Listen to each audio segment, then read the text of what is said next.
Surgery కంటే hospital bill అంటేనే భయం. అదే మధ్య తరగతికి అందుబాటు ధరలో వైద్యం. Medistar hospitals. Tone of tweets వింటే, correct me if I'm wrong, అసలు కంప్లీట్గా ఇంపర్సనల్ అండ్ అన్ఎమోషనల్గా అనిపించింది. సునామీ, ఎర్త్క్వేక్ అనేది దేవుడు సృష్టిస్తాడు. ఆల్ కామన్ పీపుల్ చచ్చిపోయారు. 2.5 lakh పీపుల్. టెర్రరిస్టులను చంపిన దానికన్నా చాలా ఎక్కువ మందిని దేవుడు చంపారు. కొన్నిటికి దొంగగా మారడానికి కారణాలు ఉంటాయి, లేకపోతే వాడికి ఒక స్టోరీ ఉంది, ఒక కాజ్ ఉంది అనే పాయింట్ నుంచి ఈ టెర్రరిజంని మాత్రం సెపరేట్ చేసి it's not a point for discussion at all or any kind of justification అని మీకు అనిపించదా? ఫస్ట్ టెర్రరిస్ట్ నా ఉద్దేశంలో, అంటే నేను విన్నది, గొప్ప వాళ్ళని చంపి పేదోళ్ళకి ఇచ్చాడు రాబిన్హుడ్ అని హీరోగా చూపిస్తున్నాం. కానీ రాబిన్హుడ్ టెర్రరిస్ట్ ఎందుకు అనుకోలేదు మనం? ఎందుకంటే మన మైండ్ సెట్ అలా ఉన్నారు. టెర్రరిజం, ఎక్స్ట్రీమిజం తేడా ఏమన్నా ఉందా? కొంతమంది మనకి టెర్రరిస్టులని తెలుసు, మన కోసం పనిచేస్తున్నా టెర్రరిస్ట్ అనుకో. బ్రిటిష్ పాయింట్ ఆఫ్ వ్యూలో భగత్ సింగ్ టెర్రరిస్ట్. మీ పర్స్పెక్టివ్ ఏంటి చెప్పండి. నా పర్స్పెక్టివ్లో బలవంతులు, బలహీనులు అని 2 వర్గాలు ఉంటాయి. క్లాస్ రూమ్లో పెన్సిల్ కోసం ఇద్దరు కొట్టుకుంటారు, కాశ్మీర్ కోసం పాకిస్తాన్, ఇండియా కొట్టుకుంటారు. మీకు స్కేల్ మారుతుంది కానీ ప్రిన్సిపల్ సేమ్ ఉంటుంది. అసలు ఇలాంటి ఇన్సిడెంట్ జరిగిన వెంటనే మీ సహజ స్పందన ఏమిటి చెప్పండి? అమెరికన్ ప్రెసిడెంట్గా అమెరికన్స్ లైఫ్స్ని రక్షించడం అనేది నా రెస్పాన్సిబిలిటీ. సో 5 అమెరికన్ని ఎవరన్నా థ్రెటన్ చేస్తే 5 మిలియన్ మందిని చంపుతాను నేను బయట అంటాడు. I think it's an extraordinarily wonderful statement. పిచ్చోళ్లలాగా వాళ్ళ ఎనర్జీస్ ఎక్కడ పెట్టాలో తెలియక మాస్ కిల్లింగ్స్లోకి వెళ్ళిపోతున్నారు. వాళ్ళు చేసింది తప్ప కాదా అని పక్కన పెడితే, ఒక గవర్నమెంట్ని ఎదిరించి మీరు ఆ లెవెల్లో ఆర్గనైజ్ చేయగలుగుతున్నారు అంటే పిచ్చోడు ఎవడో చేయలేడు. అది టెక్నాలజీ, మెయిన్ స్ట్రీమ్ స్ట్రక్చర్లో యాక్సెస్ అన్నీ ఉండే సిస్టమ్స్ కూడా కాపాడుకోలేని విధంగా వాళ్ళు జ్వరపడిపోయి వచ్చారంటే what does it reflect? Students 1000 మంది ఉంటారు, మా రౌడీ గ్యాంగ్ 10 మంది ఉండేవాళ్ళం. But those 10 people can terrorize 1000 people. But why can't the 1000 people have the same level of conviction? Majority of the పీపుల్కి వాళ్ళ ఇంట్లో పనులు, తోట పనులు, వంకాయ పనులు, వాళ్ళ పిల్లలు పెళ్లి చేసి లేకపోతే వాళ్ళకి చదువులు చేయించి ఒకరోజు చచ్చిపోతారు. ఒసామా బిన్ లాడెన్ మరణం తర్వాత అల్ఖైదా యాక్టివిటీస్ దాదాపుగా కొంత సద్దుమణిగాయని కానీ, లేకపోతే కొంత సబ్డ్యూ అయింది. టెర్రరిజంకి ఇంత సమస్య లేదన్నప్పుడు ఐసిస్ అనే ఒకటి 10 మంది కూర్చుని ఆలోచించి చేసిన ఒక అటాక్ తోటి మొత్తం the world is feeling insecure. అమెరికాకే దిక్కు లేకపోతే మా పరిస్థితి ఏంటి? మీ దాకా రాలేదు కాబట్టి మీరు కూర్చుని లెక్చర్ ఇస్తున్నారా? హ్యూమన్ బీయింగ్ అనేప్పుడు లాజిక్ తినడు అసలు. That's what I realise. భారతదేశం టెర్రరిజంని కంబాట్ చేయడంలో కానీ, డీల్ చేయడంలో కానీ కన్విక్షన్ చూపదు అని చాలా మంది కోపంగా కొట్టుకుపోతూ ఉంటారు. వినటానికి జోక్గా ఉంటుంది, కానీ ఏం చేస్తారు? సో రామ్ గోపాల్ వర్మ గారు లాంటి మేధావి కూడా ఐసిస్ వాళ్ళతో మంతనాలు జరిపి, ఎందుకు బాబు ఇలా చేస్తావు, చేయకమ్మా అని చెప్పి గడ్డం పట్టుకున్నా వాళ్ళు మారరు. నాకు టెర్రరిస్ట్ ఎంత అర్థం అవడో దేవుడు కూడా అంతే అర్థం అవడు.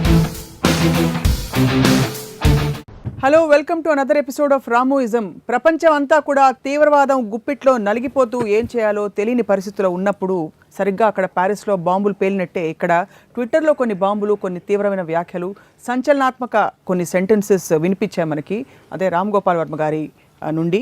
అండ్ ఇవాళ అన్ని విషయాల గురించి పట్టుతో మాట్లాడే రామ్ గోపాల్ వర్మ గారు టెర్రరిజం, తీవ్రవాదాన్ని గురించి ఏమంటారో తెలుసుకుందాం రామోయిజంలో. వెల్కమ్ వర్మ గారు. ఫస్ట్ ఆఫ్ ఆల్, మీకు ప్యారిస్ బ్లాస్ట్ తర్వాత మీ టోన్ ఆఫ్ ట్వీట్స్ వింటే, correct me if I'm wrong, అసలు కంప్లీట్గా ఇంపర్సనల్ అండ్ అన్ఎమోషనల్గా అనిపించింది. నాకు ఎక్కడ చిరాకేస్తుందంటే, ఒక గ్రూప్ ఆఫ్ టెర్రరిస్టు చాలామందిని షూట్ చేసి చంపేశారు. వాళ్ళు ఏం చెప్తున్నారు? అల్లా మొలానా చేస్తున్నాం అని చెప్తున్నారు, అల్లాహు అక్బర్ అని చెప్తారు. అంటే వాళ్ళ ఉద్దేశంలో వాళ్ళు ఒక రైటు దేవుడి తరపు నుంచి మాట్లాడుతున్నారు. I'm not an expert on Quran, I don't know anything about Islam. నా ప్రాబ్లం ఎవరితో అంటే, ఎవరైతే ఈ సెలబ్రిటీసు, మన పొలిటికల్ లీడర్స్ అనుకుంటామో, our prayers are with the victims అంటారు. ఏంటి, ఒకేపు నుంచి చంపేవాళ్ళేమో దేవుడి పేరు చెప్తున్నారు, ఎవరైతే విక్టిమ్స్ సైడ్ తీసుకుంటున్నారో వాళ్ళు దేవుడి గురించి మాట్లాడుతున్నారు. సో ఫండమెంటల్ క్వశ్చన్ నాకు వచ్చింది, ఇప్పుడు ఇది దేవుడికి సంబంధించింది అయితే వేరే దేవుళ్ళ మధ్యన డిఫరెన్సెస్ మూలన అది ఇక్కడికి వస్తుందా? అలాంటప్పుడు అమెరికా వెళ్ళి సిరియాతో మాట్లాడి, మన రష్యా వెళ్ళి సిరియాతో మాట్లాడి, అమెరికా వెళ్ళి ఇంకెవరితో మాట్లాడి, ఇరాన్ ఏదో చెప్పి, ఇంతమంది కంట్రీస్ అది ఒకళ్ళకొకళ్ళు మాట్లాడి హెల్ప్ చేసుకుని ఎలా దీన్ని నిర్మూలిద్దామనే ఆలోచన ఉన్నప్పుడు దేవుళ్ళు కూడా మాట్లాడతారా అనేది ఆబ్వియస్లీ ఇట్స్ సర్కాస్టిక్ రిమార్క్. అది క్వశ్చన్ చేయరు ఏంటి అనేది నా పాయింట్ అక్కడ. అంటే అదే నిజంగా is it so relevant at that point? 100% it is relevant because both of them are becoming blind.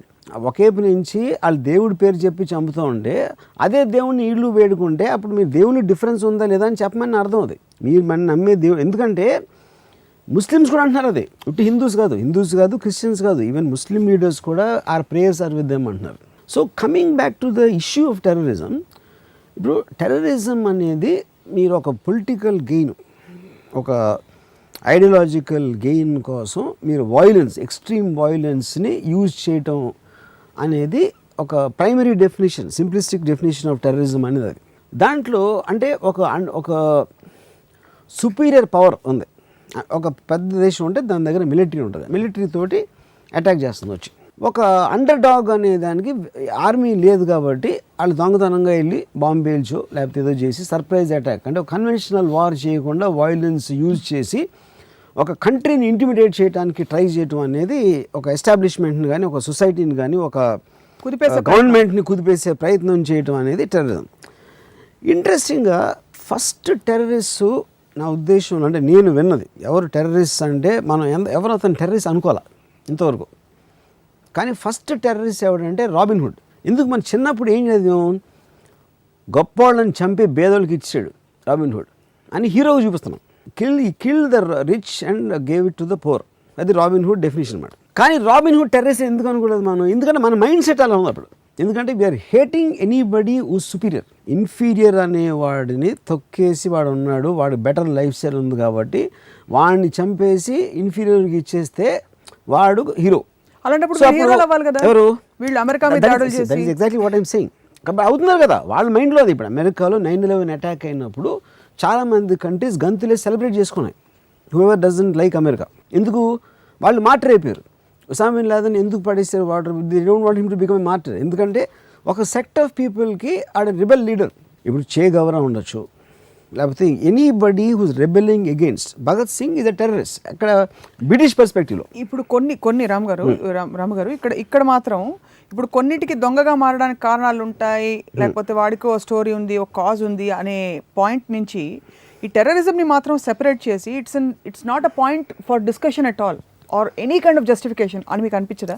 అది తప్పు అంటున్నాను. ఎందుకంటే మీరు దాని రూట్ కాజ్ తెలియనప్పుడు మీరు టెర్రరిజం అనేది తప్పు, టెర్రరిజం అనేది ఇది అని అంటే టెర్రరిజం నేచర్ మీరు తెలుసుకోకపోతే మీరు దాన్ని ఫైట్ చేయలేరు. ఆ మాటకి అర్థం ఏంటి, వాళ్ళు ఎందుకు చేస్తున్నారు అని మీరు ఒకవేళ అనాలిసిస్ చేయకపోతే you can never do anything about it. ఎందుకంటే మీకు దాన్ని నిర్మూలించాలన్నా అంటే దాన్ని థాట్ని కానీ వాళ్ళు ఫిజికల్గా వాళ్ళని కానీ లేకపోతే దాన్ని సపోర్ట్ చేస్తున్న ఒక సిస్టమ్ని నిర్మూలించడానికి దేనికైనా కూడా మీరు ఫస్ట్ దాన్ని అర్థం చేసుకోవాలి ఏంటిదని. ఫర్ ఎగ్జాంపుల్ నేను ఒక పర్టికులర్ గ్రూప్లో మాట్లాడతా, నేను ఒక చిన్న ఎలిమెంట్ కూడా చెప్పాను. ఉసామా బిన్ లాదెన్ ఏమన్నాడంటే టెర్రరిజం అనే దాని డెఫినేషను నిందాక చెప్పినాడు, అది ఉసామా బిన్ లాదెన్ లైన్. అది ఒక గెయిన్ కోసం ఇన్నోసెంట్ పీపుల్ని చంపటం అనేది టెర్రరిజం అంటే ఫస్ట్ 2 పాయింట్స్. ఇక్కడ ఇన్నోసెంట్ పీపుల్ అని ఉండరు ఎవరు. 3,000 మంది ఇన్నోసెంట్ పీపుల్ చచ్చిపోయారు 9/11 అటాక్. అక్కడ ఇన్నోసెంట్ పీపుల్ అంటే ఏ డిస్ప్యూటో డిబేటో వచ్చిందో లేకపోతే వైరుధ్యానికి కారణమైన అంశానికి ఏ సంబంధం లేని వ్యక్తులందరూ they are deemed as innocent. ఉదాహరణకి నేను పాలసీ మేకర్ని, ఐ నో దట్. సో కానీ దానికి చెప్తున్నాను నేను, అదే నేను డెఫినేషన్ చెప్తున్నా. అదే ఇప్పుడు ఇన్నోసెంట్ పీపుల్ 3,000 మంది దగ్గర పోయారు 9/11 అటాక్స్లో. ఉసామా బిన్ లాదెన్ ఆస్పెక్ట్లో ఇన్నోసెంట్ పీపుల్ ఎందుకు వాళ్ళే ఓట్లేసి గవర్నమెంట్ని గెలిపిస్తారు. ఎవరైతే మనం ఇన్నోసెంట్ అని మనం పేరు పెట్టామో వాళ్ళే ట్యాక్సులు కట్టి వాళ్ళకి ట్రెజరీలో డబ్బు వస్తుంది. ఓకే, ఈ డబ్బుని వీళ్ళు ఇచ్చిన ఓట్లేసి వాళ్ళు ఇచ్చిన పొజిషన్ని ఉపయోగించుకుని మమ్మల్ని ఇంటిమిడేట్ చేస్తున్నారు. పాయింట్ 1. పాయింట్ 2 ఏంటి, ఒకవేళ ఆ ఇన్నోసెంట్ పీపుల్ వాళ్ళు ఓట్లు వేయాలి కాబట్టి వేసారు, ట్యాక్సులు కట్టాలి కాబట్టి కట్టేశారు, వాళ్ళు దాని గురించి గవర్నమెంట్ ఏం చేస్తుంది అని వాళ్ళకి తెలిసి ఉండకపోవచ్చు. కానీ వాళ్ళకి తెలియాల్సిన అవసరం ఉంది. ఎందుకంటే వెనకాల నుంచి మీరు సపోర్ట్ మీరు కుక్కను పంపించి నన్ను కరిపించి నా కుక్క నేను తిండి పెట్టాను అంతే, అది కరిసిందో లేదో నాకేం సంబంధం అంటే that is not a valid point. ఇక్కడ నేను ఐఎమ్ అగెయిన్స్ట్ టెర్రరిజం, నేను సపోర్ట్ చేయట్లేదు. కానీ తను ఆలోచించిన థాట్ని మనం అర్థం చేసుకుని దాని రివర్స్ థాట్ తోటి మీరు ఒక ఎడ్యుకేట్ చేయాలి. కానీ Osama bin Laden mad person అనేసి అనుకుంటే ఏం అవ్వదు, వాళ్ళు అలాగే ఉంటాడు. You only can fight terrorism with a thought which is stronger than their thought, if at all possible. You can't fight it with emotion. You can't fight it. You can't fight it physically. ఎందుకంటే అది మనిషిలో జీర్ణించుకుపోయిన thought. అది ఆ థాట్ని మీరు తీయటానికి try చేయాలి. కానీ మీరు ఫిజికల్ యాక్షన్లో బాంబు వేసి గన్తో పిలిస్తే అవుతుంది. అది వాళ్ళకి తెలియదు ఆ విషయం. వాళ్ళకి తెలుసు, they are trying their best in every which way the attempts are going on right. ఎందుకంటే ఎప్పుడు ఈ డిస్కషన్, కానీ లెట్ మీ ఫినిష్ ఆఫ్. ఎందుకంటే నేను ఫస్ట్ టెర్రరిజం మనం చూడటానికి ముందు we have to see 2 points. అసలు ఎంత మోటివేషన్ లేకపోతే మీరు ఒక సూసైడ్ బాంబ్ పెట్టేసుకుని వెళ్ళి చచ్చిపోయి ఇప్పుడు ఎవరెవరైతే ప్రేయర్స్ చేస్తున్నారో విక్టిమ్స్ కోసం చంపేవాళ్ళు వీళ్ళకి 10 రెట్లు ఎక్కువ ప్రేయింగ్ చేస్తారు వాళ్ళ దేవుళ్ళు వాళ్ళు నమ్మిన దేవుణ్ణి. సో ఏంటి వాళ్ళ నమ్మకం అంత ఎక్కడి నుంచి వస్తుంది, వాళ్ళ కమిట్మెంట్ ఎందుకు వస్తుంది అని దాని రూట్ కాజ్ తెలుసుకోవడానికి ఫస్ట్ మీరు వాళ్ళు చెప్పేది వినాలి సీరియస్గా. వాళ్ళు చెప్పేది విన్నాక వీళ్ళు చెప్పేది తప్పు, వాళ్ళకి ఇది అర్థం అవ్వలేదు, లేకపోతే మనం ఈ కోవలో మనం ఆలోచించలేదు అని దాన్ని ఒక సీరియస్గా అనాలిసిస్ చేసి దాని తర్వాత మీరు ఒక డిఫెన్సో అఫెన్సో ఎట్లా చేయాలనేది మీకు ఒక స్ట్రాటజీ ఉండాలి. అంతేగాని మైండ్లెస్గా అరిసేసి కరిసేసి వాళ్ళని చంపేయాలి, ఇది చేయాలి, వాళ్ళు రాక్షసులు, వాళ్ళు వీళ్ళు అంటే నథింగ్ విల్ హ్యాపెన్. ఇదంతా ఎక్కడంటే ఈక్వల్స్ మధ్య రాజకీయ చతురత లేకపోతే డైలాగు నాటో సదస్సుల్లో అలాంటి మాట్లాడుకోవచ్చు. వాళ్ళు వచ్చి బాంబుల వర్షం కురిపించి I'm not saying don't do it, but that is not going to stop. ఇప్పుడు మనం ఎప్పటి నుంచి మాట్లాడుతున్నాం, టెర్రరిస్టులు అనేది 40-50 ఏళ్ళ నుంచి ఉన్నారు. రాబిన్ హుడ్ దగ్గర నుంచి ఉన్నారు. యాక్చువల్గా కొంతమంది మనకి టెర్రరిస్టులు అని తెలుసు, మన కోసం పనిచేస్తున్న టెర్రరిస్ట్ అనుకో. బ్రిటిష్ పాయింట్ ఆఫ్ వ్యూలో భగత్ సింగ్ ఇది టెర్రరిస్ట్, ఎందుకంటే బ్రిటిష్ గవర్నమెంట్ ఎస్టాబ్లిష్మెంట్ ఉంది ఇండియాకి ఇండిపెండెన్స్ రాకముందు. LTT Prabhakaran was a terrorist in Sri Lanka's point of view. కానీ శ్రీలంకలో ఉన్న టెమిలియన్స్కి తను ఇది రెబెల్ లీడర్ లైక్ ఏ చే గవరా. ఓకే, సో మీరు ఎవరి వైపు నుంచి చూస్తున్నారో టెర్రరిజం అనే మీనింగ్ మారిపోతూ ఉంటుంది. మా కోసం పోరాడుతున్నాడు అనేవాడు టెర్రరిస్ట్ కాదు. టెర్రరిజం ఎక్స్ట్రీమిజం తేడా ఏమన్నా ఉందా? The both are same. సి ఎక్స్ట్రీమిజం ఈజ్ నథింగ్ బట్ మీరు ఒక పరిధి దాటి ఒక విపరీత పరిధిలోకి వెళ్తున్నారు, ఏది మీరు చేయటానికి. అప్పుడు మళ్ళీ let me come back to Osama bin Laden. Osama bin Laden ఏమన్నాడు, ఇప్పుడు వీళ్ళకి తెలియదు, మేమేదో మా ట్యాక్సులు మా డబ్బు కట్టాం, మేము ఓట్లు వేసాం, దానికి మించి మా గవర్నమెంట్ ఏం చేస్తుందో మాకేం తెలుసు, అందుకని మేము ఇన్నోసెంటు అన్న ఆర్గ్యుమెంట్ మీరు తీసుకుంటే, మీరు పెట్టిన వాడు మీరు ఇచ్చిన డబ్బు మా మీద వచ్చినప్పుడు అది మీకు తెలుసుకోవాల్సిన అవసరం ఉంది. ఎప్పుడు తెలుసుకుంటారు? మీ మీదకి వచ్చినప్పుడే తెలుసుకుంటారు. అందుకని నేను వేసాను అని చెప్పాడు. ఇది ఒకటే మన నాలెడ్జ్. ఒకటే ఫారిన్ పాలసీ అనేది అసలు అమెరికన్స్ వినలా ఎప్పుడు, వర్డ్ అనేది తెలియదు వాళ్ళకి, ఎందుకంటే వాళ్ళకి అవసరం లేని విషయం. వాళ్ళు ఏదో న్యూయార్క్లో వాళ్ళు బతుకుతున్నారు. ఎప్పుడైతే ఇది జరిగిందో ఇమ్మీడియట్గా ఏంటి ఎందుకు జరుగుతుంది ఇది, వాళ్ళు ఎవరికో కోపం అంట, వాళ్ళు ఎవరికో మిడిల్ ఈస్ట్లో, అదేదో ప్యాలెస్టైన్ ప్రాబ్లం అంట, వాళ్ళకి ఏదో సుడాన్లో ఎవరో ఇచ్చారంట, ఇలాంటివన్నీ వాళ్ళకి ఫారిన్ పాలసీ నచ్చట్లేదంట. ఏంటి ఫారిన్ పాలసీ అని చదివారు. ఓ ఫారిన్ పాలసీ ఇదా, ఫారిన్ పాలసీ అంటే ఇదా, ఇది చేశారా మన వాళ్ళు, చేయలేదా, చేస్తే ఎందుకు చేశారు, చేయాల్సిన అవసరం ఉందా, ఈ క్వశ్చన్స్ అన్ని వేసి వాళ్ళు సెనేటర్లు నిలదీసి అడుగుతున్నారు. ఇది అకౌంటబిలిటీ వచ్చేసింది గవర్నమెంట్కి. అప్పుడు గవర్నమెంట్ చెప్తుంది ఈ కారణం వల్ల చేసాం, ఆ కారణం వల్ల అక్కడికి వెళ్ళాం, ఒక వ్యాలిడ్ డిస్కషన్స్ అన్ని జరిగినాయి.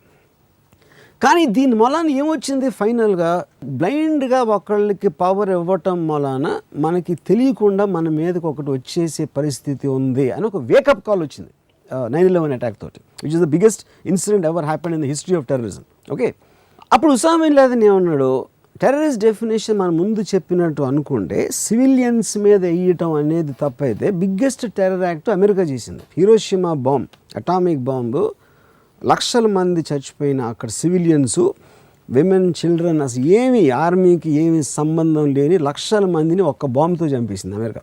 అప్పుడు అలాంటి స్థితికి రావడానికి నాకు 100 ఏళ్ళు పడుతుందని చెప్పాడు ఉసామా. ఇప్పుడు అటామిక్ బాంబ్ గురించి నేను నేను చిన్నప్పటి నుంచి నాకు ఇప్పుడు అమెరికా అటమ్ బాంబ్ అంటే హీరో. అమెరికా అనేది వరల్డ్ అంతా ఒక జెలసీ, ఒక లుకింగ్ అప్ యాంగిల్ ఎందుకు ఉంటుందంటే దాని military power, economic power, freedom, ఇలాంటి రకరకాల ఆస్పెక్ట్స్లో అమెరికా అనేది ఒక లార్జర్ దెన్ లైఫ్ ఆస్పెక్ట్ ఉంటుంది. అప్పుడు ఏమంటావు, అరే అమెరికా చేసిందని ఇప్పుడు ఆలోచించలేదే, అమెరికా అవును కరెక్టే కదా చెప్పింది అనిపిస్తుంది. కానీ అమెరికా ఎందుకు చేసింది, జపాన్ పర్ల్ హార్బర్ని అటాక్ చేసిన తర్వాత సెకండ్ వరల్డ్ వార్లో లోపలికి వచ్చి 4-5 ఏళ్ళు వరుసగా జరుగుతుంది వార్, అమెరికన్ సోల్జర్స్ చచ్చిపోతున్నారు, ఇది అవుతుంది. అసలు అక్కడ వార్కి అంతం అనేది లేదు, జపాన్ సరెండర్ అవ్వట్ల. సో 5-6 ఏళ్ళు మనం వార్ పొగిడించడం కరెక్టా, లేకపోతే show one force of might, మళ్ళీ నోరు మూసుకొని మళ్ళీ లేకుండా కూర్చోవాలి ఒకటి చేస్తే, అంటే వెళ్ళి ఒక చిన్న మెషిన్ గన్తో కాల్చి ఒక ప్లేన్ పంపించి ఇలా కంటిన్యూస్గా జరుగుతూ ఉంటే అమెరికన్ సోల్జర్స్ ఇంకా ఎంతమంది చచ్చిపోవడానికి అవకాశం ఉంది, ఎంత ఖర్చు అవుతుంది, economy wise America will go down because of the cost of war. వీటి అన్నిటినీ ఒక పక్కన. రెండవది, వెళ్ళి మాతో పెట్టుకుంటే మీ పరిస్థితి ఇది అని ఒక ఎక్స్ట్రాడినరీ ఎగ్జాంపుల్ ఇస్తే ఆ భయంతో టక్ అని వార్ అయిపోతుంది అనే ఒక డెసిషన్ తోటి అటామిక్ బాంబ్ వేసారట. And it is correct. Second world War immediately అయిపోయింది. ఒక్క బాంబ్ తోటి జపాన్ 24 hours సరెండర్ అయిపోయింది. So which is end of the second world War. Atomic bomb is ఆపేసింది. సో ఇలాంటి విపరీతమైన డెసిషన్స్ చిన్న స్కేల్ నుంచి పెద్ద స్కేల్ నుంచి చాలామంది తీసుకుంటారు. అన్నిటినీ ఒక ఘాటికి ఎలా కడతాం? అది అందుకని చెప్తున్నాను కదా, బాంబేలో అండర్ వరల్డ్ అనేది పెరిగిపోయి అసలు కంట్రోల్ లేకుండా పోయినప్పుడు ఒక ఎన్కౌంటర్ స్క్వాడ్ని పెట్టారు. ఎన్కౌంటర్ స్క్వాడ్ మన కాన్స్టిట్యూషన్ ఒప్పుకోదు. ఒకరిని తచ్చుకుని కాల్చి పాడేయటం అనేది ఇండియన్ కాన్స్టిట్యూషన్ ఒప్పుకోదు. కానీ ఇండియన్ కాన్స్టిట్యూషన్లో ఉన్న లొసుగుల వలన కొంతమంది గ్యాంగ్స్టర్స్ని కంట్రోల్ చేయలేని పరిస్థితి వచ్చినప్పుడు గవర్నమెంట్ ఓవర్ రీచ్ అయ్యి ఒక డెసిషన్ తీసుకుంటారు. ఎందుకు? Government final it is working for the people. అది వాళ్ళ సొంతం పనుల కోసం చేయాల పోలీస్ డిపార్ట్మెంట్. వీళ్ళని ఎగ్జిస్టింగ్ లా ప్రకారం చేయలేం కాబట్టి వీళ్ళని కంట్రోల్ చేయడానికి ఇల్లీగల్గా కాల్చి చంపడం ఒక్కటే అని డెసిషన్ తీసుకుని it did for the people but out side the permissions of the law. So విపరీతమైన పరిస్థితుల్లో విపరీతమైన నిర్ణయాలు తీసుకుంటారు చాలా దేశాలు. కానీ చిన్న ఎన్కౌంటర్ స్క్వాడ్ దగ్గర నుంచి ఆటం బాంబ్ వరకు ప్రిన్సిపల్ అదే ఉంటుంది ఎవరు చేసినా కూడా. దాని తర్వాత ఎవరు గెలిచారు అంటే ఇప్పుడు మీరు జపాన్ వైపు మీరు కెమెరా పెడితే సజెషన్లో అమెరికా కన్నా రాక్షసుడు అనిపించాడు. ఎక్కడ ఏంటి ఇంతమంది లక్షల మంది ఇన్నోసెంట్ పీపుల్ని ఒక బాంబ్ వేసి చంపేశారా అనేది ఒకటి ఉంటుంది. మీరు అమెరికా వైపు నుంచి పెడితే పెద్ద లేకుండా వచ్చారు కదా ఇప్పుడు తెలిసిన వాళ్ళకి అని వాళ్ళకు ఉంటుంది. సేమ్ థింగ్ మీరు న్యూయార్క్ సజెషన్లో పెడితే వరల్డ్ ట్రేడ్ సెంటర్ మీకు అసలు ఏంటి అసలు ఇన్నోసెంట్ పీపుల్ని చంపేస్తారని ఉంటుంది. వీళ్ళ వైపు పెడితే ఎంతకాలం మనని చంపారు ఇప్పుడు వాళ్ళకి తెలిసి వచ్చింది వాళ్ళు ఎంత పెద్దనా మేము ఇంకా పగ తీర్చుకోగలుగుతాం అని వీడు అన్నట్టు వీడిని హీరోగా చూస్తారు. సో నేను ఫైనల్గా చెప్పేది ఏంటంటే ఎవరి పర్స్పెక్టివ్ వాళ్ళకు ఉంటుంది. It is no such thing as. కానీ అంత మనం వాళ్ళు ఏం చేయకూడదని కాదు. అప్పుడు మీ పర్స్పెక్టివ్ ఏంటి చెప్పండి. నా పర్స్పెక్టివ్లో బలవంతులు బలహీనులు అని రెండు వర్గాలు ఉంటాయి ఎప్పుడైనా ప్రపంచంలో. పుట్టినప్పటి నుంచి పొలిటికల్ ఐడియాలజీ అనేది నాకు తెలియదు, ఎవరికి తెలియని ఆస్కారం. ఇప్పుడు స్టేట్ అనేది ఇప్పుడు నేను పుట్టినప్పటి నుంచి నాకేదో 2-3 ఇండియాలో పుట్టాను నేను. ఎందుకంటే మా ఫాదర్ ఇండియాలో ఉన్నారు కాబట్టి అక్కడ ఒక లా ఆఫ్ ద ల్యాండ్ ఉంది. ఆ లా ఆఫ్ ద ల్యాండ్లో బీజేపీయో కాంగ్రెస్ ఇలాంటి 4-5 అప్పుడప్పుడు రీజనల్ పార్టీస్ వస్తాయి. అప్పుడు నాకున్న ఇంట్రెస్ట్ బట్టి నేను ఎవరికో వేసాను. మిగతా పనులు నేను నా సినిమాలు చేసుకుంటున్నాను, మా ఇంటికి వెళ్తున్నాను, భోజనం తింటున్నాను, పడుకుంటున్నాను, లేవుస్తున్నాను. ఇంతకు మించి కామన్ పర్సన్ ఏమి చేయడు అసలు. మ్యాక్సిమం మీడియా చెప్పిన దాని మీద అప్పుడప్పుడు నా ఆలోచనలు మారుతాయి.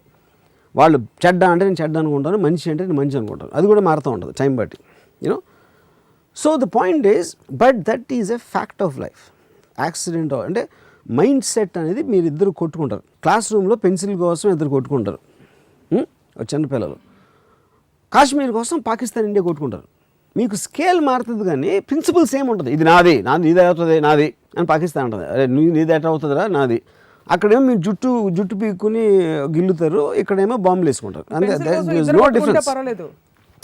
స్కేల్ అదే కదా. ఇద్దరు బదులు కొంచెం 10th క్లాస్లో గ్రూపులు కొట్టుకుని 4-5 స్టూడెంట్స్ కలిసి, ఇంకో ఎక్కడో స్ట్రీట్ గూండాస్, తర్వాత గ్యాంగ్స్టర్స్, తర్వాత ఆర్మీ అవ్వచ్చు. కానీ కొట్టుకునే దానికి ఒక డిసగ్రిమెంట్ నుంచి వస్తుంది. ఆ డిసగ్రిమెంట్ ఎప్పుడు నేను మీరు చెప్పిన సిస్టమ్ నేను బిలీవ్ చేయను కాబట్టి నేను ఒక అగ్రెషన్ నేను తీసుకొస్తున్నాను. అసలు ఇవన్నీ పక్కన పెడితే వరం గారు, మీరు ఇది processing of what is happening.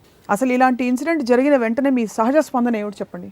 Biggest effect నాకు వచ్చేది ఏంటంటే ది కన్విక్షన్. అంటే ఇలాంటి 2015లో ఇంత ఎక్స్పోజరు, ఇన్ని సంవత్సరాలు మీరు రిలీజియన్ ప్రాక్టీస్ చేసి మంచి అనేది ఏంటో చెప్పారు, మొరాలిటీ చెప్పారు, అడ్వాన్స్మెంట్ అయింది, లైఫ్ స్టైల్ ఎక్కువైంది, ప్రొడక్షన్ ఆఫ్ వెల్త్ ఎక్కువైంది, ఇంత ఇంటర్నెట్లు కనిపెడుతున్నారు, ఇది టెక్నాలజీ అంతా చంద్రుడికి వెళ్ళిపోతున్నారు, ఇలాంటి లేకపోతే మార్స్కి వెళ్ళిపోతున్నారు. ఇంత అడ్వాన్స్ అయిపోయిన తర్వాత కూడా ఇంకా యానిమల్స్ లెవెల్లో ఇంకా డిఫరెన్స్ ఆఫ్ ఒపీనియన్లో కొట్టుకుంటాం అనేది నాకు చాలా షాకింగ్ థింగ్ అది నాకు.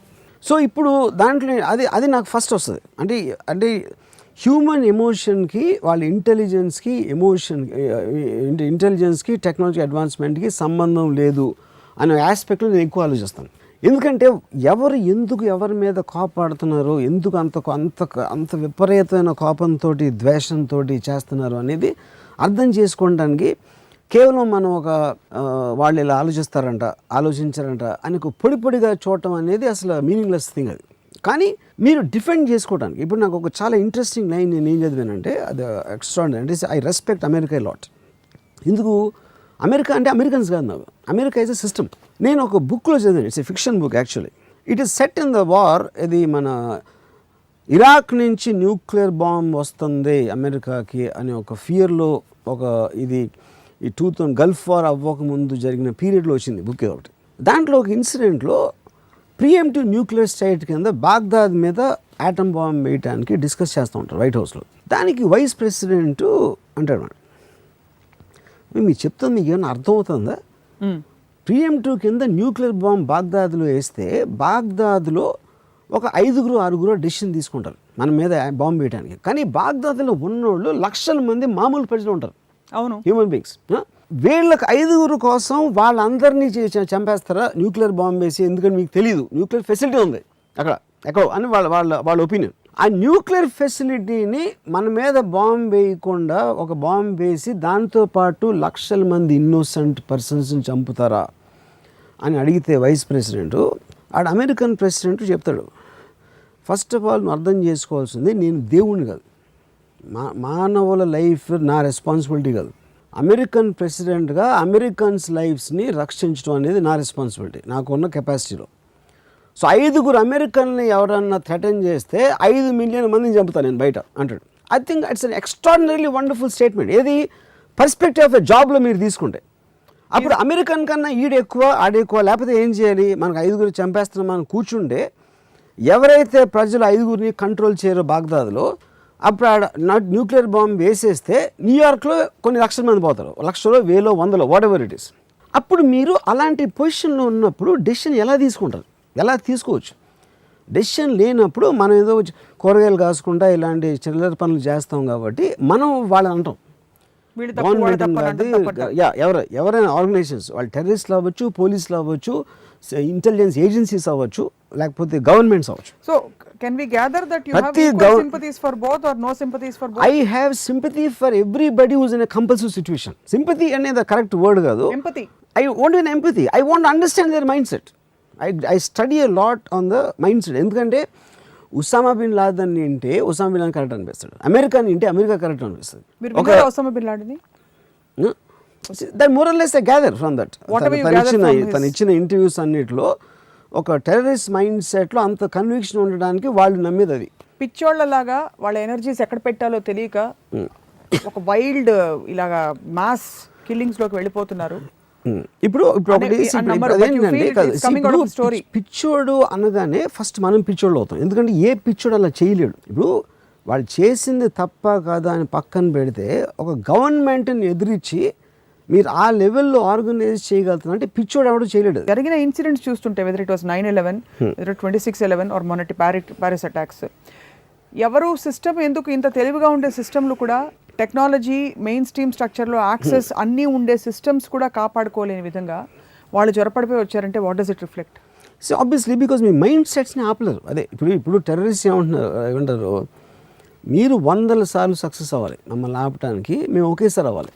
ఎందుకంటే మీరు కంటిన్యూస్గా ట్రై చేస్తున్నప్పుడు ఇప్పుడు ఇందిరాగాంధీని ఇంట్లో బాడీ గార్డు షూట్ చేసాడు అంటే అప్పుడు ఏంటి, ఒక పవర్ఫుల్ పొజిషన్లో ఎవరికి ఏమి అవ్వదు అనుకుంటాం.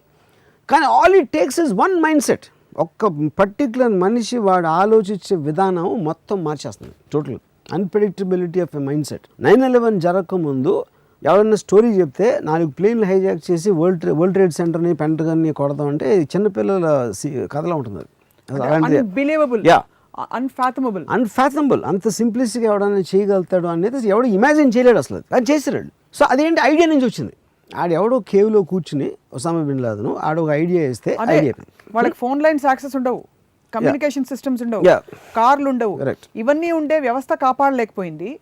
అవన్నీ లేని వాళ్ళు సక్సెస్ అయ్యారు. So does it mean they are more intelligent? It is not more intelligent అంటే obviously compare to the agency. ఇప్పుడు మీకు సిస్టమ్కి క్రిమినల్ అంటే ఎందుకంటున్నాను, క్రిమినల్ అనే మాట ఇక్కడ ఎందుకు వాడుతున్నానంటే క్రిమినల్ అనేది ఒక సోషల్ లీగల్ వర్డ్. అది మీరు ఒక కంట్రీలో ఇది under the law of the land అంటారు, ఇక్కడ ఈ పని చేయటం క్రైము. టెర్రరిస్ట్ అనేవాడికి దేశం లేదు కాబట్టి is obviously anything is doing. ప్యారిస్లో చేసినా ఎక్కడ చేసినా it's a criminal act under the law of the land. Criminal అనేవాడికి మోటివేషన్ ఎక్కువ ఉంటుంది, కమిట్మెంట్ ఎక్కువ ఉంటుంది, వాడి అవసరం ఎక్కువ ఉంటుంది, వాడి బిలీఫ్ సిస్టమ్ ఎక్కువ ఉంటుంది. అది టెర్రరిస్ట్ అవ్వచ్చు, మామూలు గ్యాంగ్స్టర్ అవ్వచ్చు. ఎస్టాబ్లిష్మెంట్కి ఏంటి, మీరు ఒక ప్రాసెస్ ఉంటుంది. మీరు ఎవాల్వ్మెంట్లో ఇక్కడ వచ్చారు, ఇప్పుడు ఇక్కడ ఉన్నాం, ఇంతవరకు మనం కరెక్ట్గా చేయగలం. దీనికి మించి ఒకటి చేయగలిగారంటే మళ్ళీ మొత్తం అప్సెట్ అయిపోతుంది. 26/11 ఒక రాఫ్ట్లో వచ్చి 10 మంది దిగి మొత్తం బాంబేని టేక్ ఓవర్ చేస్తారనేది నాకు ఒక తెలిసిన ఆఫీసర్, యాంటీ టెర్రర్ ఆఫీసర్ అని చెప్పండి. It's a failure of imagination, not intelligence. మాకు తెలిసి ఉండాల్సింది ఇలా వస్తుంది అనేది క్వశ్చన్ కాదు, అసలు మేము ఊహించలేకపోయాం ఇలా జరగచ్చని. It's a failure of imagination అని చెప్పాడు. కానీ వీళ్ళు ఇమాజిన్ చేశారు. ఎందుకు ఇమాజిన్ చేశారు? వాళ్ళకి అవసరం ఉంది, వాళ్ళకి ఏదో చేయాల్సిన ఒక కంపల్షన్ ఉంది కాబట్టి చేశారు. సో ఆల్వేస్ మీకు మైనారిటీ రెబెల్స్, అది మీ అల్లూరి సీతారామరాజు దగ్గర నుంచి అవ్వచ్చు, anybody is anti system, anybody is anti system, will always be minority. ఇప్పుడు నక్సలైట్స్ 100 కోట్లలో నాకు తెలిసి 4-5 వేలు కన్నా ఎక్కువ ఉంటారు, maybe much lesser. Active Naxalites 1000 మంది కూడా ఉంటారు. But they can make the whole country go through tension. So ఒక కన్విక్షన్తో యాక్ట్ చేసిన మైనారిటీ అనేది ఎప్పుడు విల్ ఆల్వేస్ బి పవర్ఫుల్. మా కాలేజ్లో స్టూడెంట్స్ 1000 మంది ఉంటారు, మా రౌడీ గ్యాంగ్ 10 మంది ఉండేవాళ్ళం. But those 10 people can terrorize 1000 people. But why can't the 1000 people have the same level of conviction? ఎందుకంటే మెజారిటీ ఆఫ్ ద పీపుల్ గొర్రెలో ఉంటారు, వాళ్ళు ఫాలో అవుతారు, అటు ఇటు తిరుగుతూ ఉంటారు అని వాళ్ళు ఆలోచించారు. అసలు మెజారిటీ ఆఫ్ ద పీపుల్కి వాళ్ళ ఇంట్లో పనులు, తోట పనులు, వంకాయ పనులు, వాళ్ళ పిల్లలు పెళ్లి చేసి లేకపోతే వాళ్ళకి చదువులు చేయించి ఒకరోజు చచ్చిపోతారు most of the people. Movers ఎవరైతే ఉంటారో, ఎవరైతే చేస్తారో వాళ్ళ దగ్గర జరుగుతుంది ఎప్పుడు వార్. అప్పుడు మీకు కొలాటరల్ డ్యామేజ్ వీళ్ళ మీద ఉంటుంది, ఎందుకంటే లీడర్స్ అంత తేలిగ్గా దొరకరు. ఇంకో టెర్రరిస్ట్ని వీళ్ళని టార్గెట్ చేయడానికి ఏంటి, they want make it a mass moment. మీరు ఉట్టి ఒక అసాసినేట్ చేశారు అనుకోండి ఒక పెద్ద లీడర్ని, మనందరూ ఆడిపోతాం, మనం ఆ పొజిషన్ ఉన్నాడు కాబట్టి పోయాడు, మనకేం బాధ అని మనం అనుకుంటాం. ఇది మన కామన్ పీపుల్. ఎప్పుడైతే కామన్ పీపుల్ మీదకి వాళ్ళు వచ్చారో ఆటోమేటిక్గా మన టెన్షన్ పెరిగిపోయి we want to make the government accountable for the decision. ఎందుకంటే మా ప్రాణాలు కూడా రిస్క్లో ఉన్నాయి కాబట్టి. సో అలాగా వాళ్ళ వార్ఫేర్ కానీ వాళ్ళ థాట్ ప్రాసెస్ ఏం చేస్తే ఎలా అవుతుందని వాళ్ళకి ఆలోచన ఉంటుంది. వాళ్ళని ఎలా సబ్వర్ట్ చేయాలని of course the governments and legal agencies of different countries వాళ్ళకు థాట్లో ఉంటుంది. కానీ వీళ్ళు కూడా వాళ్ళని చేయడానికి కొన్నిసార్లు కాబట్టి ఎక్స్ట్రీమ్ సిచ్యువేషన్లో you take a decision like this. మీరు అప్పుడు ప్రెసిడెంట్ డెసిషన్ తీసుకున్నాడు కాబట్టి లీగల్ అయిపోతుంది అటామిక్ బాంబ్. బట్ అదే ఒక పొలిటికల్ కాంటెక్స్ట్ లో ఒక కాన్షియస్ థాట్ అవుట్, కానీ ఇది ఎవరు ప్లాన్ చేయకుండా అనౌన్స్ చేయకుండా వెనక నుంచి వచ్చి చేశారు కాబట్టి it's an act of terror. But you are saying both are fundamentally acts of terror. అదే టెర్రర్ అనేది ఒక వర్డ్ ఇస్తున్నాం మనం, కానీ అది కంపల్షన్. మీరు నేను ఒకవేళ ఐ డోంట్ లైక్ వైలెన్స్ అనుకున్నాం, లేకపోతే మహాత్మా గాంధీ అనుకున్నాం. Mahatma Gandhi American president second world వార్లో. ఏం చేస్తాడు ఆయన చెప్పండి నాకు? అందరూ నేను ఇప్పుడు ఫాస్ట్ చేస్తాను, జపాన్ సరెండర్ అవ్వకపోతే అంటే వాళ్ళు ఆపేస్తారా? I'm just giving a notional thing. So you have to, ఇప్పుడు గాంధీ గారు బతుకున్నప్పుడే 1947 ఆగస్ట్ రైట్స్లో ఆయన కల్కట్టాలో ఫాస్టింగ్ చేస్తే ఆ టైంలో కూడా దగ్గర 20 లక్షల మంది పోయారు రైట్స్లో. He could control anything. ఇది ఇండియాలో జాతిపిత అన్నంత మీకు అంత ఉన్నప్పుడు కూడా ద పాయింట్ ఇది. సో ఇక్కడ అవతలోడు విననప్పుడు నన్ను నేను డిఫెండ్ చేసుకోవడానికి వాయిలెన్స్ తప్ప గత్యంతరం లేని పరిస్థితులు చాలాసార్లు ఉంటాయి. మొత్తం మానవుడు పుట్టినప్పటి నుంచి ఉన్నాయి. And at is only increasing. ఎందుకు ఇంక్రీజ్ అవుతుంది? డిఫరెన్సెస్ ఇంక్రీజ్ అవుతాయి. మీరు యూజ్ చేసే వెపన్స్ కొన్న ఒక దాని పవర్ ఇంక్రీజ్ అవుతుంది.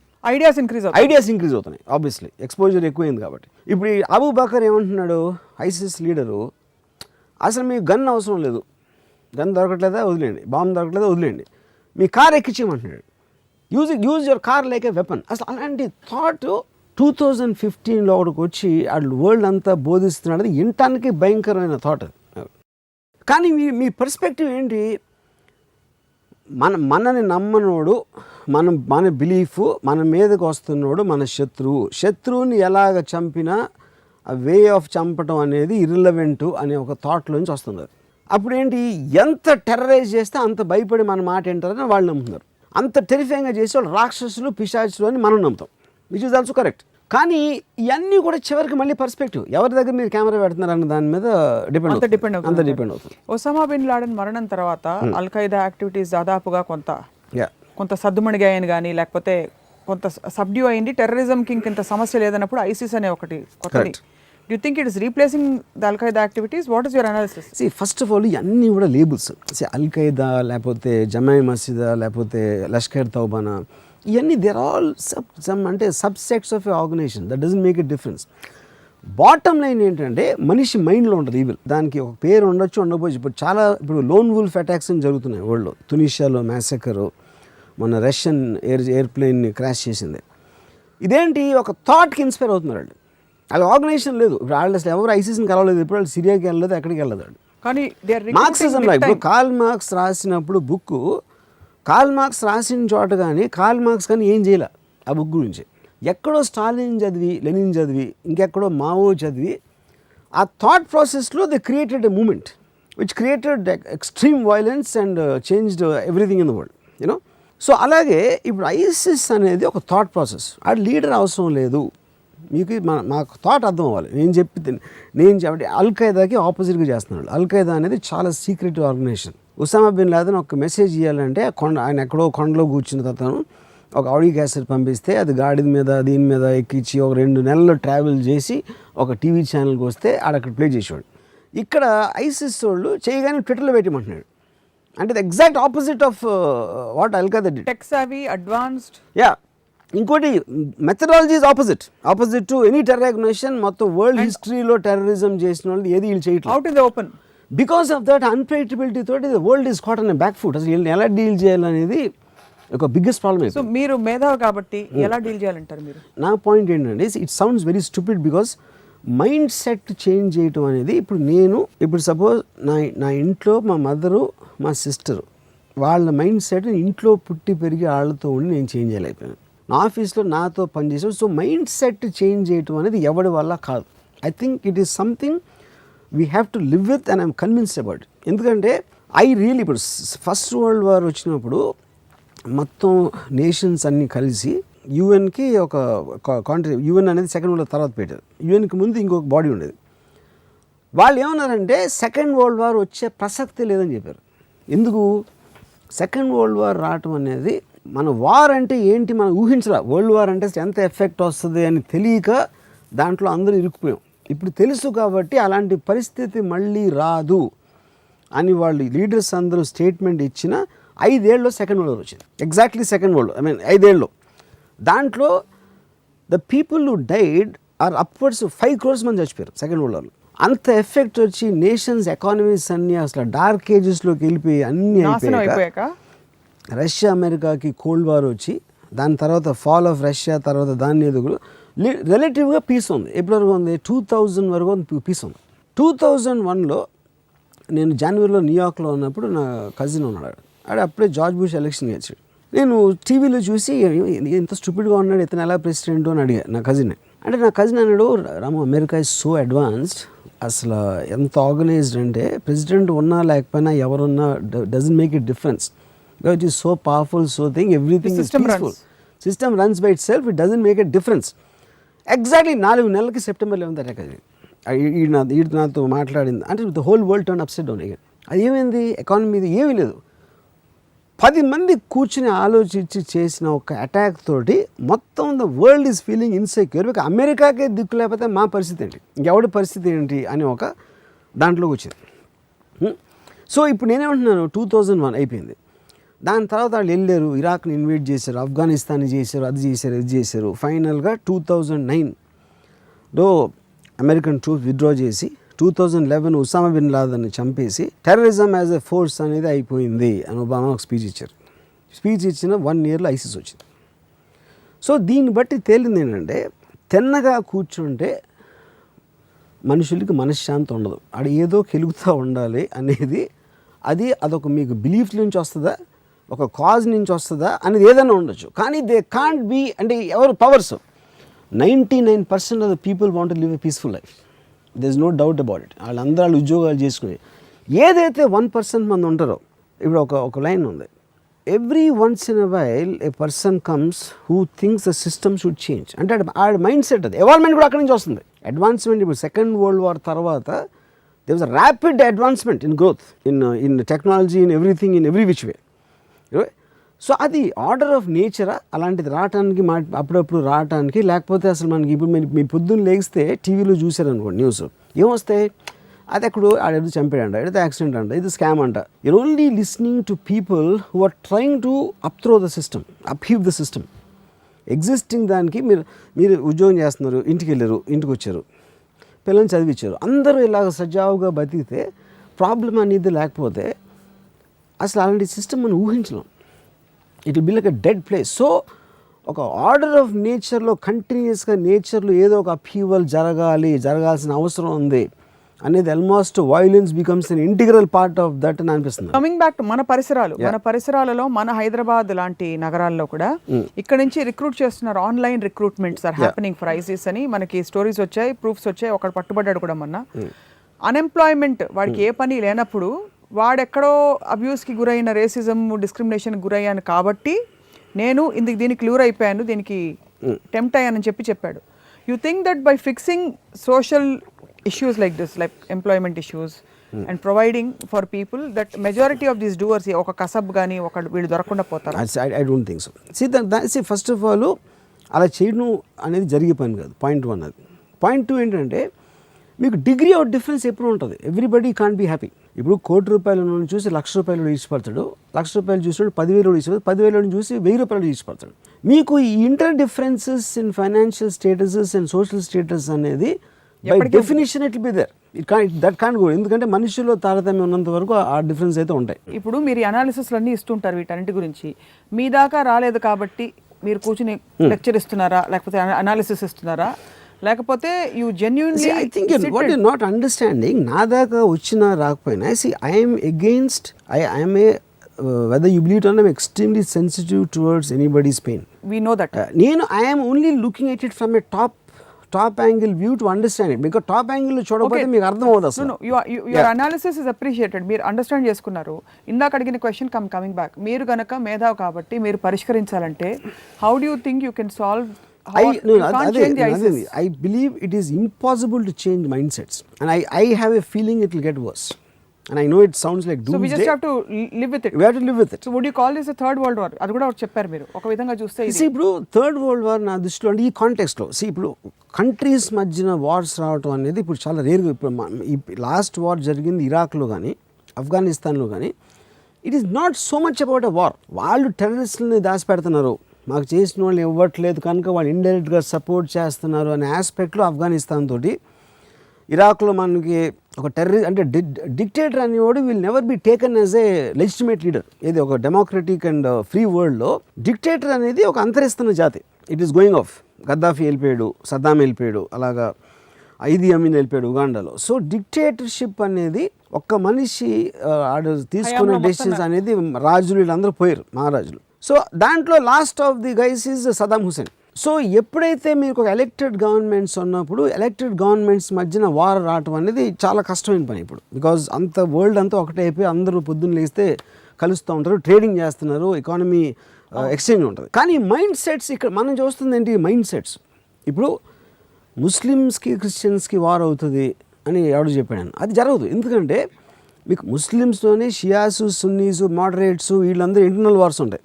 ఇస్లామిక్ టెర్రరిస్ట్ అని మనం ఏమనుకుంటామో వాళ్ళ అటాక్స్లో మ్యాక్సిమం చచ్చిపోయింది ముస్లిమ్స్ యాక్చువల్గా. అవును, అలా జరిగినప్పుడు war is between mind sets, is not between religions. Religion పేరు ఇప్పుడు మీకు అటాక్ జరిగిన తర్వాత గాడ్ ఈజ్ విత్ అస్ అని బుష్ అంటాడు, ఉసామా బిన్ లాదెన్ కూడా అంటాడు. వాళ్ళ గాడ్స్ వాళ్ళ గాడ్స్ ఒకళ్ళే అవ్వచ్చు. ఫర్ ఎగ్జాంపుల్ షియా సున్నీస్ని చంపారు, వీళ్ళు వాళ్ళ పేరు చెప్తారు, వాళ్ళు వాళ్ళ పేరు చెప్తారు. సో ఇక్కడ మనం ఇక్కడ కొట్టుకున్నాం, దేవుడు నా పక్కన ఉన్నాడు అంటాం. మీరు పూజించే దేవుడు నేను పూజ ఒకటే అవ్వచ్చు, కానీ నేను అనుకుంటాను ఆ దేవుడు నా పక్కన ఉన్నాడు, మీ పక్కన లేడు అనుకుంటాను. సో కాబట్టి ఇది అవుతుందా కాదా? మూడో ప్రపంచ యుద్ధం అనేది it will B with in countries అని నా ఫీలింగ్. ఒక బిలీవ్ చేసే డిఫరెంట్ బిలీవ్స్ ఉన్న వేరే సెక్ట్స్ కొట్టుకుంటాయి మొత్తం ప్రపంచం అంతా. సో మనం అనుకున్నట్టు ట్రెడిషనల్ గా యుద్ధ భూమిలోకి వెళ్ళి ప్రపంచాలు వార్స్ చేయవాలి, ఇక్కడ నుంచి ఇలా వచ్చి అక్కడి నుంచి వాళ్ళు వచ్చి అలా జరగదు. ఓల్డ్ స్టైల్ దాంట్లో జరగదు, కొత్త స్టైల్లో జరుగుతుంది.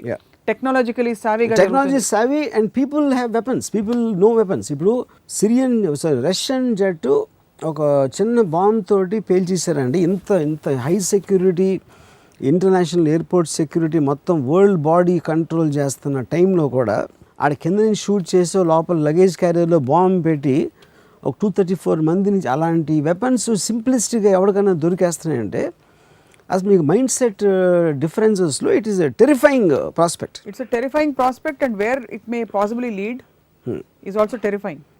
అంటే మనం ఎప్పుడు ఏమనుకుంటాం, మనం హ్యూమన్ బీయింగ్స్ ఎవెన్చువలీ మనకు సెన్స్ ఉంది, మనం మాట్లాడి మన ప్రాబ్లమ్ సాల్వ్ చేసుకోవచ్చు అని ప్రతి ఒక్కరు నమ్ముతారు. ఇంతమంది ఇంటెలిజెన్స్ ఉన్నారు, ఎక్స్ట్రాడినరీ కాలమ్స్ రాస్తారు, అనాలిసిస్ పవర్ ఉన్నారు.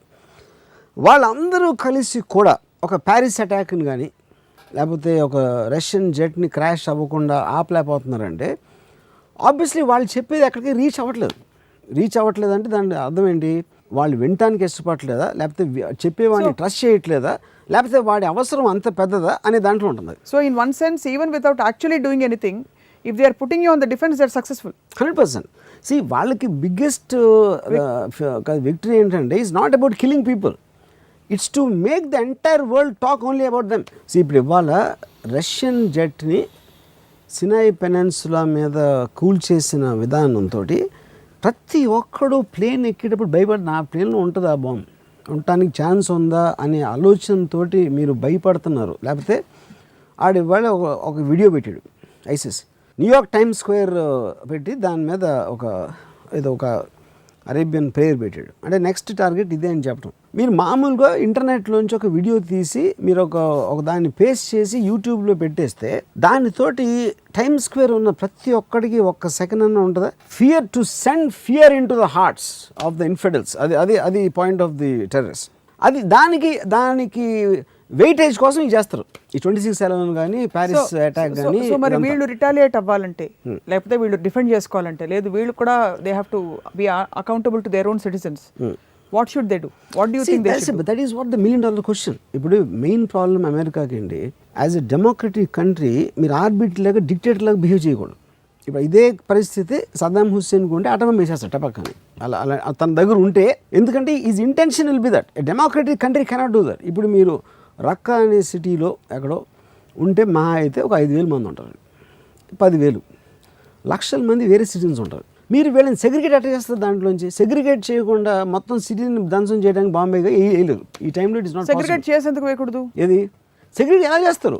అప్పుడు మీరు గ్రౌండ్ ట్రూప్స్ని పంపాలి. గ్రౌండ్ ట్రూప్స్ని పంపితే అర్బన్ వార్ఫేర్లో number of people who died in the Iraq war 2003 నుంచి 2008 వరకు ఎంతమంది అమెరికన్స్ చచ్చిపోయారో వాళ్ళని కాదు అని చెప్పి, అలాంటి పరిస్థితి బుష్ తెచ్చాడు, నేను చేయను అని చెప్పి ఒబామా పవర్లోకి వచ్చాడు. ఓకే, ఇప్పుడు తను మళ్ళీ అదే డెసిషన్ తీసుకుంటే ఒకటి అది వర్కౌట్ అవ్వకపోవచ్చు, మళ్ళీ ఎంతమంది చచ్చిపోవచ్చు. అప్పుడు మీరు ఎప్పటికప్పుడు ఇలా సాల్వ్ అవుతుంది, ఇలా ఏదైనా చేద్దాం, ఇంటెలిజెన్స్ గ్యాదర్ చేద్దాం అని డీలింగ్ చేస్తున్నారు. ఒకవేళ నిజంగా అదృష్టం బాగుండి పోవచ్చు ఆ ప్రాబ్లం, లేకపోతే ఇంకా ఎక్కువ అవ్వచ్చు. అది ఎక్కువై ఒక ఎక్స్ట్రీమ్ స్టెప్, ఒక పర్టికులర్ మెజర్మెంట్ పాయింట్ అప్పుడు ఇంకో సిచ్యువేషన్ జరుగుతుంది. అప్పుడు దట్ వీ కాంట్ ప్రిడిక్ట్. అది జరుగుతుందా జరగదా, జరిగితే ఏ రేంజ్లో జరుగుతుంది. Something more unpredictable will happen. Yeah, you never know, because already it has been happening. ఇప్పుడు ప్యారిస్లో జరిగిన తర్వాత ఇట్ ఈస్ అండర్స్టాండబుల్, విపరీతమైన కోపం వచ్చేస్తుంది వెస్టర్న్ అందరికీ. కోపం కానీ, భయం కానీ, అసహ్యం కానీ, అన్ని రకాల నెగిటివ్ ఎమోషన్స్ ఉంటాయి వాళ్ళ వంక. అదే టైంలో వాళ్ళకి నేనేం చేయకుండా మా వాడు ఎవడో చేస్తే మా మీద ఎందుకు పడుతున్నారు అని వాళ్ళకు ఉంటుంది ఫీలింగ్. అక్కడ ప్రాబ్లం ఏంటి, మీరు సెపరేట్గా కనిపిస్తున్నారు. మీరు వేసుకునే డ్రెస్సులో అవచ్చు, మీరు వేసుకునే గడ్డాలో అవచ్చు, దాంతో ఐసోలేట్ అయిపోయేటప్పటికి వీళ్ళందరూ అదేనా, వీళ్ళే అయ్యి ఉంటారు అని ఒక సైకలాజికల్ ఫీలింగ్. లీడర్స్ చెప్తూ ఉంటారు, ముస్లిమ్స్ టెర్రరిస్టులు కాదు, కొంతమంది టెర్రరిస్టులు ముస్లిమ్స్. టెర్రరిస్టులు చాలామంది ఉంటారు. ఇప్పుడు నక్సలైట్లు కూడా బై డెఫినేషన్ టెర్రరిస్ట్, వాళ్ళు ముస్లిమ్స్ కాదు కదా. అలాగే IRA ఉండేవారు అప్పుడు, దాని తర్వాత ఎవరు LTT ఉన్నారు. సో టెర్రరిజం అనేది ఎనీ ఎస్టాబ్లిష్మెంట్ టెర్రరిజం, దాంట్లో ఇస్లామిక్ టెర్రరిజం డిఫరెంట్. వీళ్ళు అంటే ఒప్పుకోరు, పైగా కోపం వస్తుంది. ఎవరు నక్సలైట్లను వెళ్ళి మీరు టెర్రరిస్ట్ అంటే చెప్తే ఆబ్వియస్లీ, ఎందుకంటే వీళ్ళు ఒప్పుకోరు. ఉసామా బిన్ లాదెన్ కూడా టెర్రరిస్ట్ని ఒప్పుకోడు, ఎందుకంటే టెర్రరిజం అనే డెఫినేషన్ మనం ఇస్తున్నాం దానికి. హార్డ్ వర్క్ లాగా అంతే. They are fighting a war for their rights. Bang on, I mean they feel they are the establishment. వాళ్ళ పాయింట్ ఆఫ్ వ్యూ అంతే 100%. Okay, but has it ever crossed your mind ante really, if you really think boundlessly, what could be a solution, or what could at least limit or bring down the number of... I am super sure there cannot be a solution at all. Naku Salim Salifant ani he wrote a book called The Perfect Day. Tanu oka envision em chesadante oka thousands of years nunchi oka philosophical thought gaani, political thought gaani, religion gaani, moral aspect gaani, సొసైటీలో పెద్ద పెద్ద thinkers వాళ్ళు ఇచ్చిన స్పీచ్లు, వాళ్ళు ఇచ్చిన ప్రవచనాలు ఏది కూడా మనిషిలోని ద్వేషాన్ని బయటికి తీయడానికి ఫెయిల్ అయింది. Ironical I was going to ask, అంటే ఎలాగైతే ఇప్పుడు in the name of God మీరు అన్నారు కదా, ఇప్పుడు ఒక జిహాదీని లూర్ చేయాలంటే it is all in the name of God. Correct. మరి అలాంటప్పుడు అదే పాజిటివ్గా if an other group evolves, diverting them in another direction. Will it work? It won't work. It won't work is what అప్పుడు తను ఏమన్నాడంటే only way it is possible through science, it can't possible through human effort. ఏంటిది? ఒక bio computer అంటే ఈ wrote a fictional story ఈ base మీద పుట్టగానే మీ మైండ్ ఆల్రెడీ ప్రోగ్రామ్ చేస్తున్నారు for the good of society. You won't have దేశం. మీకు ఫ్రస్ట్రేషన్ ఉంటుంది, నాకు ఇది లేదు, నాకు అది కావాలి, నాకు ఇది లేదు, నాకు అది కావాలి అన్న గ్యాప్లోంచి మీకు ఫ్రస్ట్రేషన్ వస్తుంది, దాంట్లోంచి మీకు యాంగర్ వస్తుంది, అంబిషన్ వస్తుంది. మీరున్న దాంతో మీరే అదే సుప్తి పడతారు అనేది మీ మైండ్ ఆల్రెడీ క్లోజ్ చేసింది అనుకోండి కంప్యూటర్. దాని తర్వాత you are going as per the pre program from your birth. So మీ క్వశ్చన్ ఆఫ్ హేట్రెడ్ అనేది లేదు ఇంకా, because you're a zombie actually. కానీ స్ట్రేంజ్లీ దట్స్ వాట్స్ హ్యాపెనింగ్. ఇక్కడ ప్రోగ్రామింగ్ అనేది మీకు ద్వేషంతో వస్తుంది. And coming back to what you said, I believe it's not possible. ఇప్పుడు నేను లేకపోతే ఎలా, ఎందుకంటే హ్యూమన్ బీయింగ్ అనేప్పుడు లాజిక్ వినడు అసలు. That's what I realise. They just don't want to listen to logic. వాళ్ళకి ఎమోషన్తో బతుకుతారు. కానీ మీరు హ్యూమన్ బీయింగ్ కాదు అయితే? నేను I don't think I'm a inanimate person. I don't know what exactly to call my. ఎందుకంటే నేను ఎమోషన్కి సగం బాను. నేను ఎప్పుడు హేట్ చేయను ఎవరిని, నేను ఎప్పుడు ఎవరిని ఒక లవ్ చేయరు, నాకు జెలసీ ఉండదు, నేను లవ్ చేయను. సో అలాంటప్పుడు obviously I won't consider my self human being. అప్పుడు హ్యూమన్ బీయింగ్ కన్నా తక్కువ ఎక్కువ అనేది మీ పర్స్పెక్టివ్. అది భారతదేశం టెర్రరిజంని కంబాట్ చేయడంలో కానీ డీల్ చేయడంలో కానీ కన్విక్షన్ చూపదు అని చాలామంది కోపంగా కొట్టుకుపోతుంటారు. ఇప్పుడు ఎవరెవరైతే ఎవరిని కంప్లైంట్ చేస్తున్నారు దీని గురించి, భారతదేశం సరిగ్గా చూడలేదు అదే. నేను 26/11 అప్పుడు నేను రీసెర్చ్ చేస్తున్నప్పుడు ఒక పర్టికులర్ కమిషన్ హెడ్ని కలిసాను, దాని మీద ఎంక్వైరీ కమిషన్ వేసిన ఒక మెంబర్ని. సార్ మనం ఇప్పుడు ఎంత ప్రిపేర్ అయి ఉన్నాం అది అయిన తర్వాత అంటే ఆయన రాము మనం ఆల్రెడీ జరిగిన దానికి బాగా ప్రిపేర్ అయి ఉన్నారు. అదేంటి అంటే ఇప్పుడు వాళ్ళు అక్కడ దిగారు, గులాబాద్ దగ్గర పర్టికులర్ చోట దిగారు కదా, దిగి వచ్చారు సిటీలోకి. అక్కడ ఇప్పుడు 2 కానిస్టేబుల్స్ని పెట్టాం. వాళ్ళు 200 అడుగులు ముందుకు వెళ్ళి ఆగితే అక్కడ ఎవరు లేరు. లేదా ఈసారి వాళ్ళు మళ్ళీ వస్తే అదే రూట్లో ముందు వాళ్ళిద్దరిని చంపుతారు. ఫస్ట్ స్టార్టింగ్ అక్కడ అవుతుంది ఓపెనింగ్ సీన్. తాజ్లో రెండు ఎంట్రన్స్లు ఉన్నాయి, ఒకటి మెయిన్ సైడ్ ఎంట్రన్స్. ఇద్దరేమో ఇక్కడి నుంచి వచ్చారు, ఇద్దరు అక్కడి నుంచి వచ్చారు. ఇప్పుడు 4 ఫ్రంట్ డోర్లోంచి వస్తారు, ఎందుకు అది మూసాం కాబట్టి. వినటానికి జోక్గా ఉంటుంది. కానీ ఏం చేస్తారు ఇక ఇప్పుడు ఇంటెలిజెన్స్ ఉన్న తెలిసినా కూడా ఏం చేయలేదంట పోలీసులు వింటాం మనం చాలాసార్లు. 4 పోర్ట్లో 500-600 బోట్లు వస్తూ ఉంటాయి సీ నుంచి, ఫిషింగ్ బోట్స్, ట్రాలర్స్, ఆ సామాన్ ఇవన్నీ పెట్టుకొని. మీకు ఏమొస్తుంది ఇంటెలిజెన్సు? టెర్రరిస్టులు వస్తున్నారంట, ఆడటానికి ఛాన్స్ ఉందంట, ఇలా ఇన్ఫర్మేషన్ వచ్చింది, ఇలాంటిది వస్తాయి పీసెస్. అలాంటి 50 వస్తాయి రోజుకి. అవన్నీ సీరియస్గా తీసుకుని ఇన్వెస్టిగేట్ చేయడానికి మీకు కావాల్సిన మ్యాన్ పవరు. ఆ మ్యాన్ పవర్లో వాళ్ళు వెళ్ళి ఏం చేస్తారు, ఏం నమ్ముతారు? ఎందుకంటే 50లో 49 ఫాల్స్ కాల్స్ ఉంటాయి దాంట్లో. తర్వాత మీకు కోస్ట్ లైన్ పక్కన అంతా పెట్టి ఎంతమంది పోలీసులు పెడతారు, ఏం పెడతారు, దేనికోసం చూస్తున్నారు అసలు? ఎందుకంటే టెర్రరిస్ట్ నెక్స్ట్ టైం అటు రేపు రావచ్చు, నెక్స్ట్ మంత్ రావచ్చు, నెక్స్ట్ ఇయర్ రావచ్చు, 5 years తర్వాత వస్తాడు. ఎలాగ పాసిబుల్ అలర్ట్గా ఉండడానికి? అంత పెద్ద అమెరికా అంత సొఫిస్టికేటెడ్ ఇదన్నీ ఉండి, అంత ట్రైనింగ్ ఉండి, they can be caught in 9/11. ఇంకా మనం ఎంత అసలు? So that is something. ఇంకోటి ఏంటి, టెర్రరిస్ట్ బిగ్గెస్ట్ వెపన్ సర్ప్రైజ్. మీరు సర్ప్రైజ్కి ప్రిపేర్ అవ్వలేరు, ఎందుకంటే ప్రిపేర్ అయితే సర్ప్రైజ్ అవ్వదు. సో అలాగే మనకు ఎర్త్క్వేక్ వచ్చినట్టు, ఒక సైక్లోన్ వచ్చినట్టు ఒక టెర్రరిజం యాక్ట్ వస్తుంది. That is a part of life. You just have to deal with it. You have to live with it. Deal తర్వాత విషయం. Thank you very much. చాలా మీరు బోల్డ్ అంత హోప్ కల్పించారు ఇవాళ మా అందరికీ కూడా. I know it sounds doomsday, కానీ I just read one beautiful line. It's bad people who create history. Along with them, millions of good people, they pay their taxes, they live their lives, they raise their families, and they're good human beings, they pray to God. But they won't even be there in the footnotes of history. So, అందుకని bad people good అంటే అనట్లేదు. That is a fact of life, that's a fact of nature, this nothing you can do. ఒక హైనా ఒక లయనో ఉంటుంది, కుందేళ్ళు చాలా ఉంటాయి. సో మనందరం కుందేళ్ళు. ఎవరెవరైతే డెసిషన్లు తీసుకుని అతలాపుతలం చేసేవాళ్ళు సింహాలు, పులులు, హైనాస్. సో మీరు అడవిలో ఉండాలంటే వాటితో పాటు ఉండాలి, కానీ ఎందుకు సింహం ఇంకా చంపుతుంది అంటే ఏం చేయలేము. అది సో రామ్ గోపాల్ వర్మ గారు లాంటి మేధావి కూడా ఐసిస్ వాళ్ళతో మంతనాలు జరిపి ఎందుకు బాబు ఇలా చేస్తావు, చేయకమ్మా అని చెప్పి గడ్డం పట్టుకున్నా వాళ్ళు మారరు. వాళ్ళ కన్విక్షన్ ఎంత ఉంటుందంటే నన్ను కూడా కన్విన్స్ చేసి వాళ్ళు చేర్చుకున్నా నేను ఆశ్చర్యపోను. ఎందుకంటే నాకు ఇది ఒక పోలీస్ ఆఫీసర్ చెప్పాడు, నాకు వాళ్ళతో కూర్చొని మాట్లాడితే నక్సలైట్ కన్విక్షన్ ఇస్ అంటే వాళ్ళ థాట్ ప్రాసెస్, వాళ్ళు నమ్మినది ఎంత గట్టిగా ఉంటుందంటే మనం ఎప్పుడు వాళ్ళ పాయింట్ ఆఫ్ వ్యూ అర్థం చేసుకునే మనకి అవసరం లేదు కాబట్టి దాన్ని వినం, అది దానికి మనకు తెలియదు. అప్పుడు ఒక మనిషి అలా చెప్పినప్పుడు you will get drawn in, which is how it happens with most people even with strong mind like RGVs. Not for me, ఎందుకంటే నేను ఎవరిని దేని గురించి కేర్ చేయను కాబట్టి, నేను ఒక ఐడియల్ని నమ్మను కాబట్టి, ఒక దాన్ని నేను డిఫెండ్ చేయను కాబట్టి, నేను obviously I won't be affected. కానీ last question as we wind up, మామూలుగా ఒక క్రమం, ఒక chronology of reactions and responses మామూలు మనుషుల నుంచి ఎక్స్పెక్ట్ చేస్తారు. అయ్యో ఇలా అయిందా ఫస్ట్, నిజంగా చాలా ఘోరం జరిగింది, రహస్యంగా సర్ప్రైజ్ చేసిన వాళ్ళు పిరికి వాళ్ళు, because terrorism is an act of cowardice అని చెప్పి ప్రతి ప్రెసిడెంట్, ప్రతి ప్రైమ్ మినిస్టర్ అనుకుంటాడు. తర్వాత యాక్చువల్లీ ఇది జరగడానికి కారణం ఈ క్రోనాలజీలో రావాల్సింది. మీరు 3 పాయింట్లు 4 పాయింట్లు వదిలేసి డైరెక్ట్గా అనాలిసిస్ దీనిలో వెళ్ళడం వల్ల మీకు అసలు సమాజం అంటే కేర్ లేదు, ప్రపంచం అంటే ఏమాత్రం అసలు పట్టించుకోరు అనే ఒక అపోహ కలుగుతుందని మీరు అనుకోరా?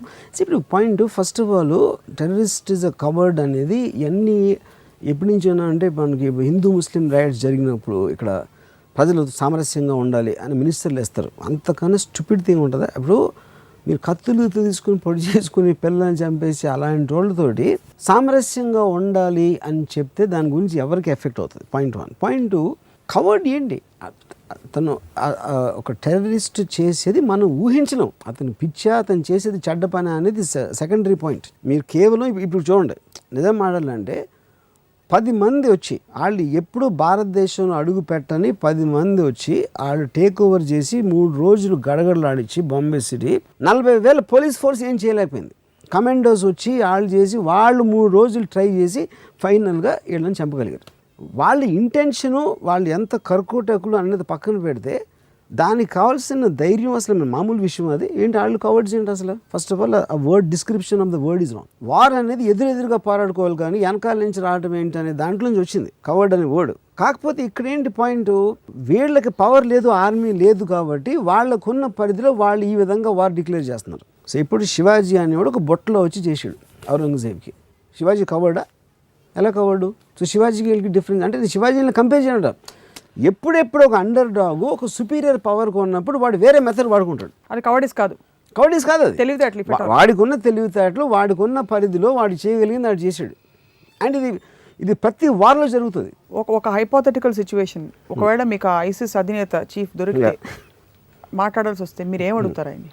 నేను if I'm talking to him, what he will talk about his experiences, his thinking ఎక్కడి నుంచి వచ్చింది, తను ఏమేమి చూసాడు లైఫ్లో, తన పర్స్పెక్టివ్లో అసలు అమెరికా ఏంటనేది నా పర్స్పెక్టివ్లో అమెరికాకి అసలు సంబంధం ఉండదు. I'm sure. So you will want to know that. Yeah, he will tell that. So అప్పుడు నేను టాప్ యాంగిల్లో కూర్చుంటే ముందు నన్ను చంపుతాడు. ఫస్ట్ నన్ను చంపి నా శవానికి ఏమైనా ఎక్స్ప్లెయిన్ చేయొచ్చు కొంచెం, ఏదైనా తనకి టైం ఉంటే. You know because it's the same principle. The only way to convince him is that. ఇది వాటి రామోయిజం. రామ్ గోపాల్ వర్మ గారు, on a just on a closing note I want to say something. నేను ఒక ట్వీట్ పెట్టాను ఒక 2 years బ్యాక్. ఇండిస్క్రిమినేట్గా ఏమాత్రం విచక్షణ లేకుండా, ఏమాత్రం మనం మనకు అర్థమయ్యే థాట్ లేకుండా ఇన్నోసెంట్ పీపుల్ని చంపేది 2 శక్తులు. ఒకటి టెర్రరిస్టు, ఒకటి దేవుడు. Act of God by definition, legal, moral, social యాక్ట్లో సునామీ, ఎర్త్క్వేక్ అనేది దేవుడు సృష్టిస్తాడు. ఎందుకు? దేవుడు సృష్టించిన భూమి నుంచి వచ్చింది అది. చచ్చిపోయిన ఎవరు? పిల్లలు, విమెన్, ఆల్ కామన్ పీపుల్ చచ్చిపోయారు. 2.5 lakh people.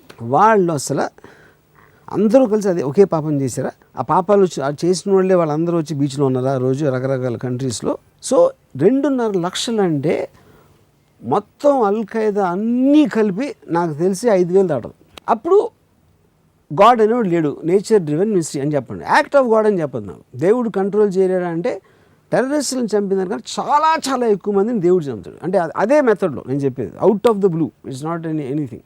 నాకు టెర్రరిస్ట్ ఎంత అర్థం అవడో దేవుడు కూడా అంతే అర్థం అవడు నాకు. That's what I want to say. నేను ట్వీట్లో ఇది కూడా చెప్పాను.